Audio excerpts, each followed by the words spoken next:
Buenos días, mis amados hermanos. Bienvenidos a esta escuela dominical, donde prácticamente estamos concluyendo nuestros estudios referente a cómo orar en estos tiempos. Y finalmente analizaremos la última parte en la frase donde dice, y no nos metas en tentación, mas líbranos del mal. Esta es la quinta parte de esta clase y de esta lección, donde concluiremos prácticamente nuestros estudios. El próximo domingo, si el Señor así lo permite, daremos un repaso general de todo lo que vimos durante estas clases. Son 20 lecciones y que pues el Señor nos dé la capacidad de poder orar de una manera correcta, de una manera apropiada, acorde a los tiempos que estamos viviendo, acorde a estos tiempos tan difíciles que nos ha tocado vivir. Así que pues vamos a pedir la dirección de nuestro Dios en esta mañana y que el Espíritu sea el que nos dirija a toda verdad. Vamos a orar. Padre nuestro que estás en los cielos, cuántas gracias te damos, Señor, por la oportunidad que nos diste, Señor, de estudiar tu palabra y de poder, Señor, descubrir la manera correcta, Señor, de poder orar y dirigirnos hacia ti. Señor, sabemos que somos imperfectos, sabemos, Señor, que somos inmerecedores de tu gracia, pero, Señor, aún así, tú nos has mirado con ojos de misericordia. Y, Padre, queremos pedir tu dirección, Señor, para que a través de esta lección que hoy tendremos, Señor, tú nos hables para poder descubrir cómo orar, Señor, de una manera correcta, principalmente cuando analizamos esta frase, y no nos metas en tentación, mas líbranos del mal. Padre, ayúdanos para poder entender y saber lo que tú, Señor, quisiste decir al pronunciar esta frase. Padre, te lo pedimos en el precioso nombre de nuestro Señor y Salvador Jesucristo. Amén. Bien, mis amados hermanos, pues vamos a hacer un pequeño repaso de lo que vimos la semana pasada, donde vimos que pues algunas personas parece que creen en un Dios pequeño y al mismo tiempo piensan en un diablo muy grande. Decíamos que por supuesto este tipo de personas viven en temor y la Biblia dice que el que está en nosotros es mayor que el que está en el mundo. Entonces, nosotros no vamos a poner en tela de juicio si nuestro Dios es más grande que el mismo Satanás.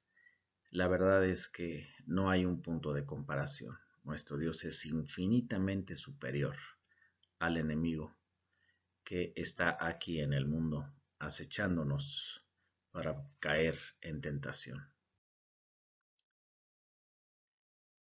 Y veíamos que se trata de un enemigo poderoso y astuto, al cual no podríamos resistir con nuestras propias fuerzas. Eso es algo de lo que nosotros debemos de estar plenamente conscientes. Por lo tanto, hermanos, nosotros debemos de fortalecernos en el Señor. Por eso dice Efesios 6, de los versículos 10 al 12. Por lo demás, hermanos míos, fortaleceos en el Señor y en el poder de su fuerza.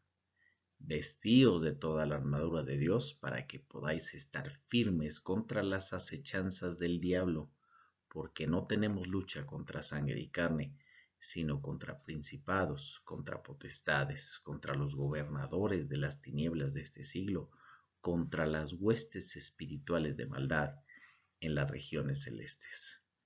Así que, hermanos, por nuestras propias fuerzas no podemos enfrentar a huestes espirituales de maldad, contra principados, contra potestades, contra los gobernadores de las tinieblas. Hermanos, necesitamos fortalecernos en el Señor. Él es el único que nos puede fortalecer con el poder de su fuerza. Pero tenemos que vestirnos de toda la armadura de Dios para que podamos resistir, pues prácticamente todas las acechanzas del enemigo. Eso es algo muy importante que no debemos de olvidar. Y al tratarse de un enemigo poderoso y astuto, nosotros, la palabra del Señor nos llama a sed sobrios y velad. Dice, porque vuestro adversario el diablo, como león rugiente, anda alrededor a quien devorar. Esto está en Primera de Pedro 5:8. Y pues esto, hermanos, no nos debe de llevar a paralizarnos de temor, porque Dios es para nosotros un castillo fuerte en el cual podemos refugiarnos. Y también comentábamos que pues no podemos andar ahí sin el debido cuidado, porque podemos salir muy, muy mal heridos. Y el nombre de nuestro Dios y del glorioso evangelio que predicamos sufrirá reproche. Estamos en medio de un campo minado, en medio de un campo de batalla. También, hermanos, recordábamos qué tan consciente estás de la lucha que se está librando a tu alrededor día tras día, en la cual el enemigo intenta echar por tierra la gloria de Dios y el bienestar de tu propia alma. Y los invitaba yo a reflexionar, hermanos. ¿Entiendes tú el peligro en el que estás y que debes acudir continuamente a aquel que es nuestro guardador para que el adversario de nuestras almas no gane ventaja sobre nosotros? No podemos salir por ahí como si estuviéramos en un picnic. Estamos en medio de un campo de batalla. Pues prácticamente, hermanos, este es un pequeño repaso en donde nos quedamos la lección anterior y retomar el rumbo para finiquitar el estudio, señor, que tenemos para esta mañana. Entonces, hermano, nuevamente te vuelvo a hacer esa pregunta. ¿Entiendes el peligro en el que te encuentras? Tú, hermano, debes de estar acudiendo continuamente a aquel que es nuestro guardador, para que el adversario de nuestras almas no gane ventaja sobre nosotros. Fíjate lo que dice Hebreos 12 del 1 al 2. Por tanto, nosotros también, teniendo en derredor nuestro tan grande nube de testigos, despojémonos de todo peso y del pecado que nos asedia, y corramos con paciencia la carrera que tenemos por delante, puestos los ojos en Jesús, el autor y consumador de la fe, el cual, por el gozo puesto delante de él, sufrió la cruz, menospreciando el oprobio, y se sentó a la diestra del trono de Dios. Aquí hay palabras muy importantes, hermanos. Despojémonos de todo peso y del pecado. Despojémonos del pecado. Y otra cosa importante, que nuestros ojos deben de estar puestos en Jesús. Él es el autor y el consumador de la fe. Esto es muy importante, hermanos, para que nosotros podamos enfrentar y salir librados de la tentación. Siempre puestos los ojos en Jesús. A veces el cristiano se siente seguro y afirma que él no está en peligro de pecar. Pero la verdad es que un hombre nunca está en mayor peligro cuando cree que no hay peligro. Esto es lo peor que nos puede pasar, que nosotros estemos confiados y aseguremos que no hay peligro, porque en ese momento es cuando estamos enfrentando el mayor peligro en nuestras vidas. Diariamente debo de recordar este conflicto universal. ¿Por qué? Porque nos pasa a todos, del cual yo como cristiano soy parte activa. Y debo venir delante de Dios clamando, Padre nuestro, líbrame del mal. Ahora, hermanos, existe una norma absoluta. Esta norma absoluta nos dice que hay una línea divisoria entre el bien y el mal. Es decir, hay un punto en el que dejamos el bien y entonces comenzamos a hacer el mal. Pero esa línea divisoria pues cada vez está tendiendo a desaparecer. Porque cuando nosotros decimos estas palabras, Padre nuestro, líbranos del mal, estamos diciendo automáticamente que existe una norma absoluta que traza una línea divisoria entre el bien y el mal. Nosotros estamos diciendo con estas palabras que justamente hay un límite en el que nosotros no debemos de sobrepasar, porque entonces estamos transgrediendo, estamos faltando a la ley de Dios. Esa línea divisoria prácticamente ya desapareció. ¿Por qué? Porque de alguna manera cuando pronunciamos esta frase, estamos reconociendo que muchas cosas no están bien. Estamos reconociendo que hay muchas cosas que están positivamente mal. Y ahorita vamos a explicar un poquito eso. Hemos caído en el relativismo. O sea, ya todo es relativo. Es decir, muchas cosas que para mí pueden ser malas, a lo mejor a la luz de otra persona pueda considerar que no es malo. Yo sí las considero malas, pero él no las considera mal. ¿Por qué? Porque su perspectiva es diferente. Nuestra perspectiva es bajo el temor de Dios. Y esto se convierte en un problema serio en nuestra sociedad. En nuestra generación, el mayor problema que existe es el relativismo moral. Cada hombre se siente con el derecho de poner esta línea entre el bien y el mal donde mejor le parece o donde mejor le convenga. Alguien puede decir, esta cosa es mal para ti, pero yo tengo una visión distinta a la tuya y por lo tanto para mí eso no está mal. Y muchas veces hemos llegado a escuchar estas frases, decirlas a algunas personas. Mira, si eres feliz haciendo eso y no le estás haciendo mal a nadie, no tienes de qué preocuparte. Es decir, nosotros fijamos nuestros propios límites, nosotros decimos lo que es correcto desde mi perspectiva, desde mi óptica, pero realmente nos estamos olvidando qué es lo que dice la ley de Dios. Y es por eso que, pues sí tienes de qué preocuparte, porque hay un Dios en los cielos que ha establecido una norma absoluta de santidad.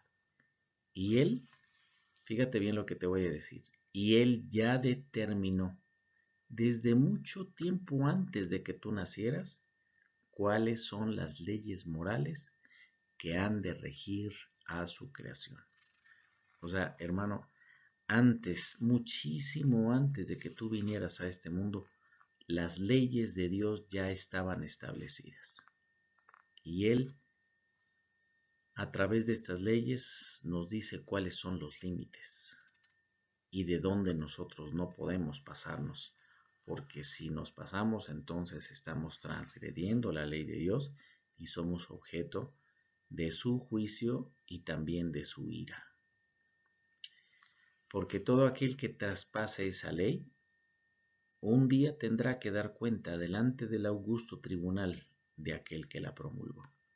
Es decir, aquel que se atreva a transgredir la ley de Dios, en algún momento tendrá que dar cuenta. Se presentará ante el tribunal de Dios a dar cuentas de lo que hizo. Y esa ley, esa ley de la que estamos hablando, pues se resume en el decálogo que nosotros conocemos como los 10 mandamientos, los cuales constituyen la norma absoluta que debe de regir a todo ser humano. Estos 10 mandamientos, como no tendrás dioses ajenos delante de mí, eso significa que no tienes derecho a confiar, que no tienes derecho a deleitarte en otra cosa que no sea Dios, a poner tus afectos en otra cosa fuera de Dios. No tomarás el nombre de Dios en vano, guardarás el día séptimo para santificarlo, o sea, que para Dios es inmoral usar el día que Dios ha establecido para que lo alabemos. Entonces tú no puedes hacer absolutamente nada, no puedes hacer otra cosa que no sea adorar a Dios. Y si tú lo haces, es decir, tú decides hacer otra cosa que no es adorar a Dios, entonces estás cayendo en un acto inmoral y por lo tanto eres sujeto a que seas juzgado bajo la ley de Dios. Otro de los mandamientos que vemos es honra a tu padre y a tu madre. Sencillamente es inmoral no hacerlo. No cometerás adulterio, no hurtarás. Es inmoral tomar las cosas que le pertenecen a otro. ¿Por qué? Porque Dios ha dicho en su palabra que es inmoral y punto. O sea, nosotros no podemos apelar a que Dios quiera cambiar su ley para que nosotros podamos ajustarlas a nuestra conveniencia. Ya están establecidas, ya están determinadas y eso nos indica esa línea divisoria entre el bien y el mal. Cuando una persona profesa ser cristiano y está evadiendo los impuestos y no los paga, esa persona está robando al Estado y por lo tanto podemos decir que esa persona es un ratero porque se está robando un dinero que no le pertenece, que le pertenece al Estado. Ahora, ¿por qué entonces envió Dios a Jesucristo? Pues sencillamente, hermano, porque ninguno de nosotros puede vivir a esa altura de santidad. Es decir, la justicia de Dios es tan alta, es tan perfecta, es infinita y nosotros por nuestros propios medios no podemos alcanzar esa justicia. Porque también podríamos preguntarnos, ¿quién puede decir que ama a Dios sobre todas las cosas? ¿Quién lo ama verdaderamente con todo su corazón? ¿Quién ama a Dios con todas sus fuerzas? Hermano, este mandamiento no lo podemos cumplir ni por un segundo. Ninguno de nosotros puede amar a Dios como Él debe de ser amado. Nuestra pecaminosidad, nuestra limitante como ser humano, no nos permite amar a Dios como Él se merece. Cristo vino al mundo a hacer lo que yo no podía hacer. Él cumplió la ley, Él murió en la cruz, vino a morir en mi lugar para pagar la deuda que había contraído con Dios a causa de mi pecado. Ya lo hemos visto, esta es una deuda impagable. No hay manera de que nosotros la pudiéramos pagar. Sin embargo, Dios envió a su Hijo Jesucristo y Él pagó esa deuda. Él sí tenía la capacidad de poderla pagar. Ahora, ¿cuáles aplicaciones prácticas podemos traer de todo esto? Bueno, para que esta petición sea traída con sinceridad delante de Dios, es necesario que el que ora debe tener la disposición a usar todos los medios a su alcance para obtener la bendición que está pidiendo. Es decir, cuando nosotros nos acercamos a nuestro Dios y oramos, Padre nuestro, líbranos del mal, nosotros lo que estamos haciendo con esa oración es querer alcanzar esa bendición de ser librados del mal. Porque el que ora está pidiendo que lo libre de la tentación. Y no es posible que si alguien que está orando, alguien que está pidiendo ser librado de la tentación, una vez que termina la oración, pues inmediatamente esta persona sale corriendo al lugar o a aquella situación que puede ser motivo de tentación. Eso no es posible. Si nosotros estamos realmente pidiendo, Padre, líbranos del mal, nosotros tenemos que trabajar en eso. Tenemos que huir prácticamente de la tentación. No correr a donde está la tentación, sino huir de donde está la tentación. Porque pedir una cosa en la cual no está dispuesto el ser humano, no está dispuesto a trabajar, eso significa tentar a Dios y hacer burla de Él. Entonces esto es muy importante, hermanos. Nosotros no podemos actuar con irresponsabilidad. Si estamos pidiendo algo, debemos de trabajar para poder cumplir lo que nosotros estamos pidiendo. Porque de lo contrario, hermanos, esto es hacer una burla a Dios. No trabajar en algo en lo que estamos pidiendo, usar todos nuestros medios, todos los recursos que tenemos para poder alcanzar lo que nosotros estamos pidiendo. Por lo tanto, hermanos, nosotros necesitamos nutrirnos de la palabra de Dios. Una alimentación diaria y balanceada de la palabra de Dios es necesaria para poder guardarnos del mal. Es necesario, hermanos, que nosotros nos estemos alimentando todos los días de la palabra de Dios. Una alimentación diaria y balanceada de la palabra de Dios. Y por otro lado, pues tampoco debemos descuidar la oración y la vigilancia continua. Dice su palabra, velad y orad para que no entréis en tentación. Entonces debemos estar vigilantes, debemos estar atentos a lo que, pues a lo que hay a nuestro alrededor, conscientes del peligro latente que está a nuestro alrededor. Y tampoco, hermanos, pues debemos de descuidar la huida oportuna. Recordemos aquel pasaje donde José se encontró de repente con la mujer de Potifar, haciéndole propuestas indecorosas a José. Pero pues él no se quedó a razonar y dice, bueno, pues esta mujer hay que hablar con ella, hay que centrarla, inclusive podríamos decir, pues me voy a quedar a evangelizarla para que vea su error. No, no, no. José salió corriendo. Y es lo que nosotros debemos de hacer, huir del pecado. Nosotros debemos de conocer la depravación de nuestro propio corazón y así como José, nosotros debemos de identificar los tiempos. Ese no es el momento para razonar, es el momento para huir. Así que nosotros sabremos perfectamente cuando llega a nosotros la tentación, nosotros inmediatamente debemos de huir. Si tú te quedas, hermano, estás provocando, estás tentando a Dios.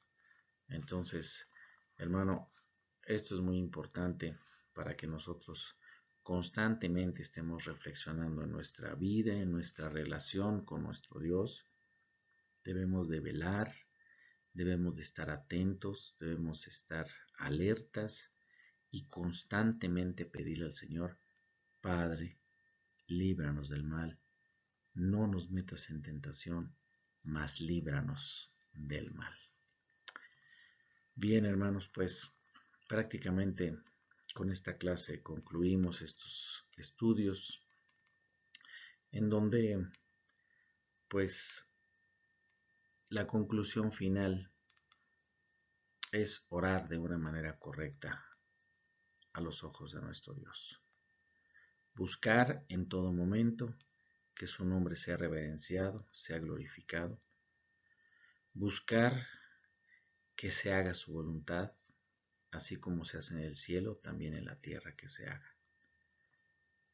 Pedir constantemente por nuestro sustento diario, que Él nos provea del alimento diario, que así como nosotros perdonamos a nuestros deudores, que el Señor también perdone nuestras deudas que tenemos con Él, y que nos libre de no caer en tentación, de caer en tentación y que nos libre del mal.